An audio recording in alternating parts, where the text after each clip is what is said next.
Hey there, Internet.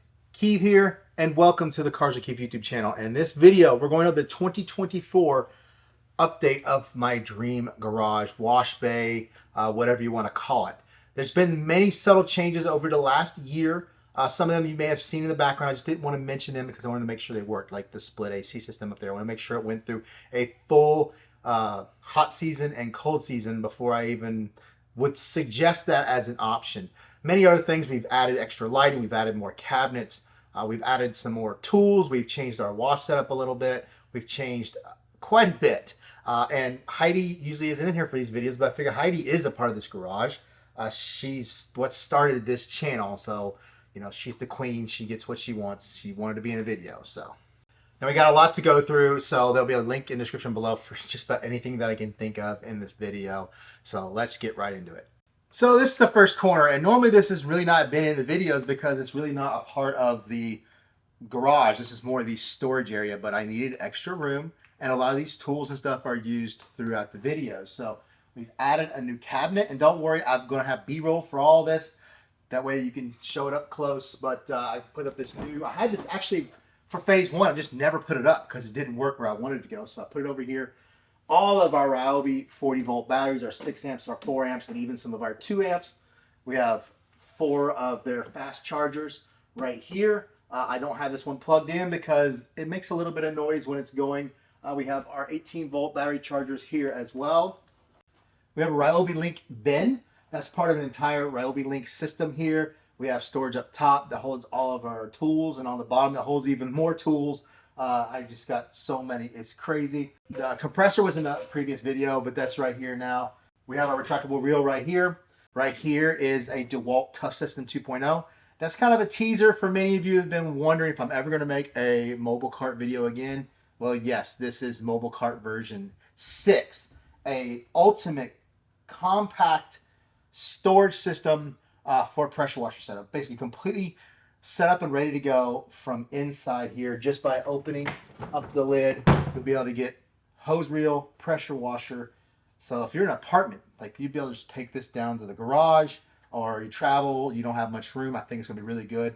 It's been a long time in development. It's been tough trying to find all the pieces that I need to make this happen and make it so it's repeatable, not like customized to the point to where it's not something that somebody else could follow and do themselves. There's also a few items over here for review videos I haven't done yet. The Fantic B9, that's a sprayer. I want to see how that works well with rinseless wash. I think that might be good for that. It's kind of expensive though. The Ortho, I picked this up at Ace Hardware actually. It's an Ortho battery sprayer. It's actually on Amazon as well. But I just want to see how this works up against the Solo, because if it's meant for insecticides and like weed killers, I'm pretty sure it can handle a car washing chemical.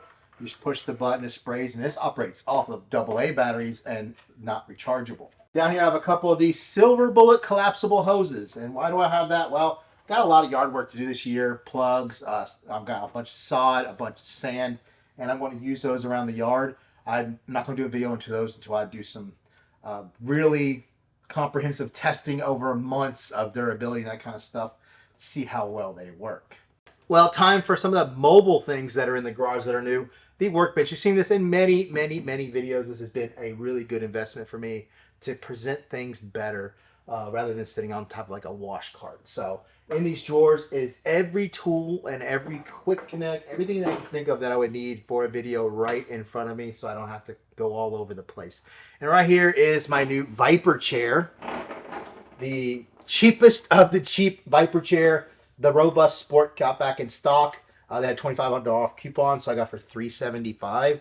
And this tool tray here was $100. A bit much to spend, but I've always wanted one, and the priority list was just never there.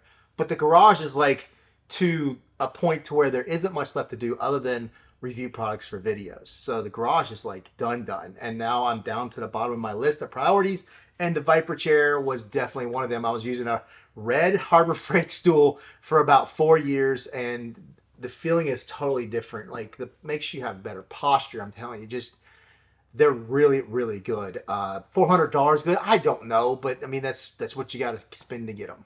So the biggest purchase for the garage is the mini split AC system from mrcool, and the main reason I got it is because it's completely self-contained and DIY.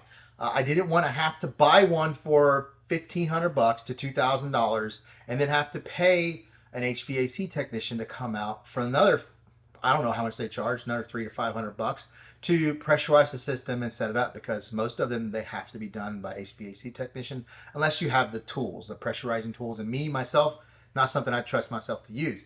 But the mrcool DIY systems, they have everything is already in the vacuum lines. The Freon is already pre-charged. All you have to do is hook up the lines properly and you don't have to have anything done. It's all done for you. That thing has been amazing. Went through the full heat of the summer and cool of the winter and maintains 70 degrees, period, the whole time. Like, obviously it fluctuates up and down because it doesn't run 24/7. It needs to cycle. But it has been crazy good. I have the remote control on the wall over here, so that's where the temperature is read from. Then it runs up there because I wanted it to be more towards my level and not towards the ceiling. And also, as you can see, I have that vent, that light is at an angle, and you're wondering, why is that at an angle? Well, because that's where I stand most of the time for my videos, and it's too much light right here on my head. It creates a lot of shadowing. So if I, angle that light up a little bit, the light's not as harsh. So just some of the things you gotta do for videos. We've added the Active 2.0, and just for Matt from Accessory Garage, I added the Draft Tools 1/4-inch retractable hose reel up there. Now both of those are actually going to be part of the mobile cart build. I just have them up there now because I have no more space, because I destroyed all my phone cabinets. I don't have anything to be able to show on top of my cabinet. But that mrcool system, it has auto, and it has, you can do just heat and cool, but it also has a dry to where it can pull the humidity out of the room.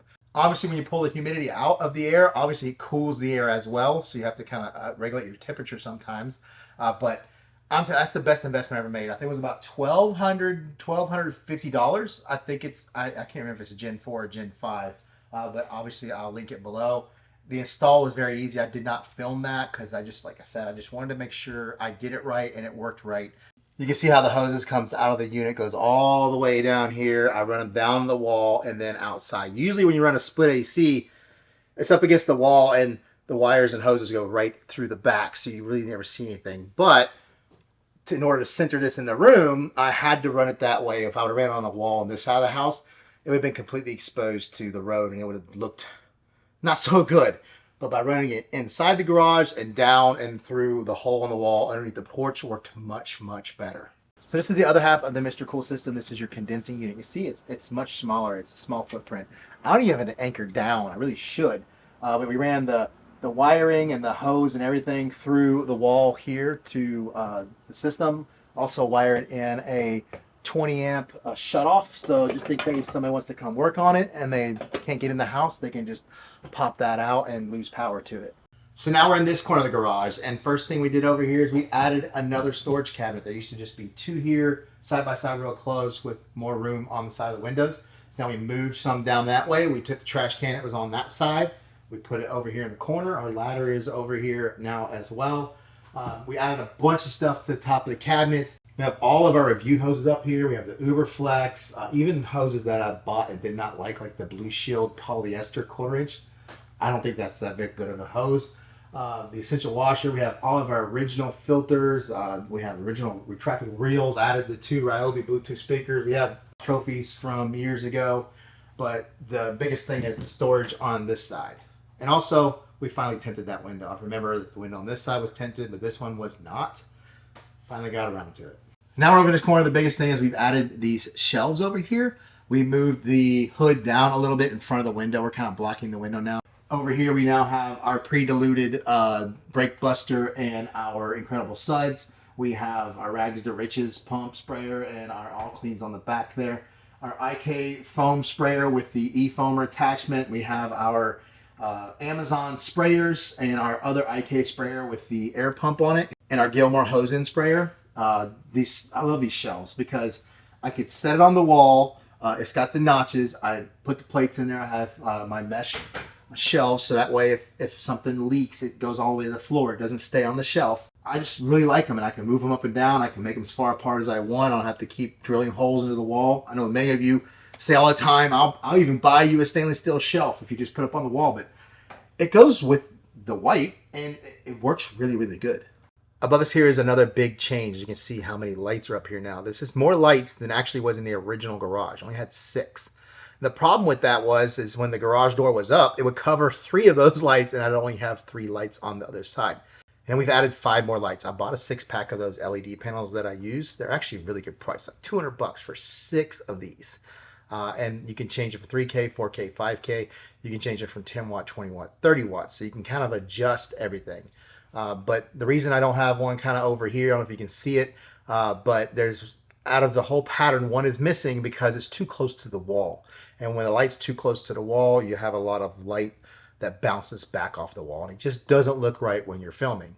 So tons more light. When the garage is open, we only cover up 3 lights, and we still have 8 more to light up the room. And we also added a whole row of lights towards the storage area, because before, when I was filming where I'm standing now, I had no light coming this way. So then this side of my face was all shadowy, and this side had light. So a lot of this stuff is not just about having light to work in here, but also light to film in here.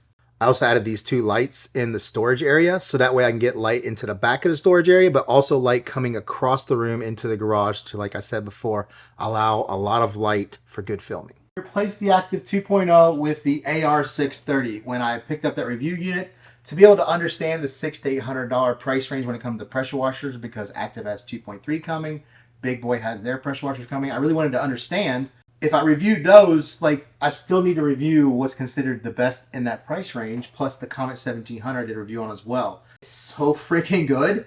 I had to put it up there. I did have to change my breaker because my 20 amp arc breaker, it was an arc GFCI together, it just did not like it. I didn't like the Comet either.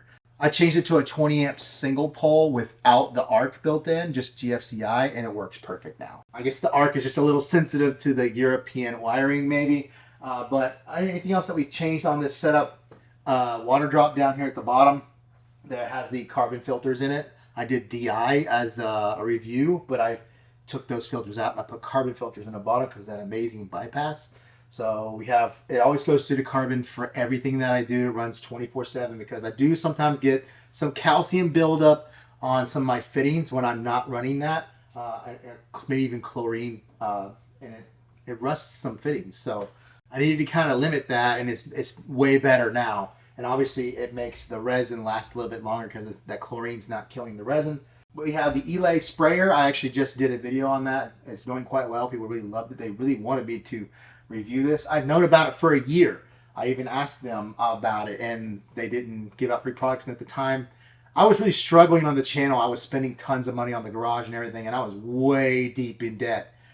We are now profitable, and so that's why I was able to buy this without it even being a question. I can just go and buy something and be okay. Cleaner nozzle, the shower heads. These are the most amazing sprayers I've ever seen. We still rocking the SGS-28.